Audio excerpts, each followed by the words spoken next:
শুক্রবার বিকেলে 3 দিনব্যাপী মুর্শিদাবাদ জেলা লোকসাংস্কৃতিক ও আদিবাসী সাংস্কৃতিক এবং যাত্রা উৎসবের সূচনা হলো লালবাগের নতুনগ্রাম হাই স্কুল ময়দানে। উদ্বোধনী অনুষ্ঠানে উপস্থিত ছিলেন রাজ্যের বিদ্যুৎ মন্ত্রী আখরুজ্জামান, জেলা পরিষদের সভাধিপতি রুবিয়া সুলতানা, সদর মহকুমা শাসক, উপশাসক, লালবাগ জেলা তথ্য ও সাংস্কৃতিক দপ্তরের একাধিক আধিকারিকরা সহ বিভিন্ন প্রশাসনিক কর্মকর্তারা। মুর্শিদাবাদের বিভিন্ন শিল্প সাংস্কৃতিক যেমন আলকাপ, রায়বেশ, কবিগান, জারিগান, আদিবাসী নৃত্য, বাউল গান, যাত্রাপালার মতো সাংস্কৃতিক অনুষ্ঠান করা হবে শুক্রবার, শনিবার ও রবিবার।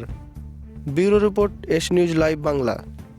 সারা রাজ্যব্যাপী আমাদের লোক সংস্কৃতি এবং আদিবাসী সংস্কৃতি ও যাত্রা উৎসব চলছে। তার অংশ হিসাবে মুর্শিদাবাদ জেলায় আজকে এই উৎসবের আমরা শুভ সূচনা করলাম। 3 দিনব্যাপী হবে। এটার মূল উদ্দেশ্য হচ্ছে আমাদের বাংলার মুখ্যমন্ত্রী 2011 সালে বাংলার দায়িত্বভার গ্রহণ করার পরে উনি সমাজের সব স্তরের মানুষের যেমন খেয়াল রেখেছেন, মানুষের জন্ম থেকে মৃত্যু পর্যন্ত প্রতিটি মানুষকে উনি সুরক্ষিত করেছেন। অপরদিকে বাংলার যে সমস্ত সাংস্কৃতিক কালচারগুলো যেগুলো অবলুপ্ত হতে চলেছিল, মানে চর্চা না থাকার কারণে, সেই সমস্ত বাংলার কোণে কোণে সেই সমস্ত সংস্কৃতিগুলোকে, সেই সমস্ত লোক সংস্কৃতিগুলোকে খুঁজে বের করে সেগুলো যাতে আগামী দিনে নতুন প্রজন্মের কাছে তুলে ধরে সেগুলোকে টিকিয়ে রাখার জন্য উদ্যোগ গ্রহণ করেছে, অভিনব উদ্যোগ। আমাদের জেলায় এই যে লোক সংস্কৃতি, এই যে শিল্পীগুলো রয়েছেন, শুধু এটাকে টিকিয়ে রাখবো বললে হবে না, এদেরকে উৎসাহ ভাতা আমরা মাসে 1,000 টাকা দিই। প্রায় 13,000-এর অধিক আমাদের জেলায় প্রায় এই শিল্পীরাকে আমরা মাসে 1,000 টাকা করে উৎসাহ ভাতা দিয়ে থাকি পশ্চিমবঙ্গ সরকারের পক্ষ থেকে, যাতে এই যে সমস্ত আমাদের যেমন জেলায় আমি দেখছিলাম এখানে আছে যেমন আদিবাসী নৃত্য, মানে আদিবাসী নৃত্যটা আমাদের বিভিন্ন যেমন বড় বড় প্রোগ্রামগুলো হয়, সেলিব্রিটিরা আসে, তাদেরকে দিয়ে একটা নৃত্য করে ছেড়ে দিই।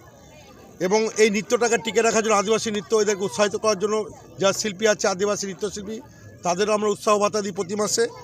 ফকিরি গান আছে, এটা প্রায় অবলুপ্ত হতে চলেছে। এবং রায়বেশ একটা গান আছে, কবি গান, আলকাপ গান, আমরা ছোটো থাকতে এই গানগুলো শুনতাম, বাউল গান, জারি গান, এই সমস্ত যে সমস্ত অতীতের এই সংস্কৃতিগুলোকে টিকিয়ে রাখার জন্য এই সমস্ত উৎসবের মাধ্যমে আমরা যাতে এই ক্ষয়িষ্ণু সংস্কৃতিগুলো আগামী দিন উজ্জ্বলভাবে নতুন প্রজন্মকে তুলে ধরা যায়, তার একটা পরিকল্পনা রয়েছে। এবং আমাদের যে বাংলার কৃষ্টি কালচার, মানে এই যে বলি যে নানা ভাষা এবং নানা বর্ণের বৈচিত্র্যের মধ্যে ঐক্য, এই ঐক্যটাকে তুলে রাখার আমাদের মূল লক্ষ্য।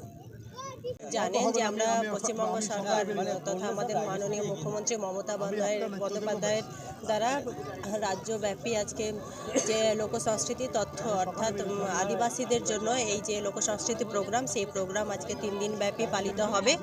আজকে লালবাগে আমাদের সেটারই শুভ উদ্বোধন ছিল, আমরা উদ্বোধন করলাম।